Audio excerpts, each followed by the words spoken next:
Did you know that workers in a dry cleaner can be exposed to asbestos and get mesothelioma?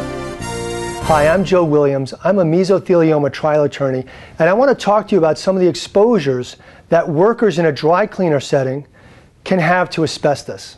A dry cleaner is a commercial business wherein clothes are laundered and pressed. In order to do that, steam presses exist at the dry cleaner. Now, the steam, and this is some years ago, was created by equipment, a boiler, and that boiler would be covered with asbestos, and the pipes from that steam generating boiler would be covered with asbestos, steam pipes. The steam is fed to a press machine. In many circumstances, the press consists of two metal surfaces that push down on clothes and basically iron them or press them. And on the two metal surfaces, the coating of that metal surface is a pad on each of the surfaces. And that pad, some years ago, was made of asbestos to handle the high heat of the steam that is penetrating through the pad and into the clothes to steam the clothing.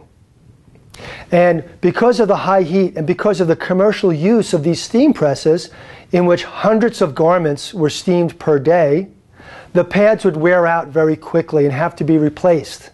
Often the pads would burn onto the press and have to be torn off. And the worker in the dry cleaner would be exposed to asbestos from those pads and the use and the replacement of the pads on a regular basis. Additionally, in large commercial settings where laundry is done, large commercial washers and dryers had asbestos components. In the United States Navy, the ships had washers and dryers that had asbestos components. And the workers who worked on these machines had to deal with these components, which included asbestos gaskets and asbestos insulation. And that work exposed them potentially to asbestos, which could cause mesothelioma years later, years, decades after the work was done. I'm telling you all this because you have questions about mesothelioma. I'm Joe Williams. At my office, we handle mesothelioma cases every day, and we answer questions for mesothelioma victims and for their families each and every day, and we deal with these issues constantly. If you have questions, please feel free to contact my office. We'll answer your questions. Thank you very much.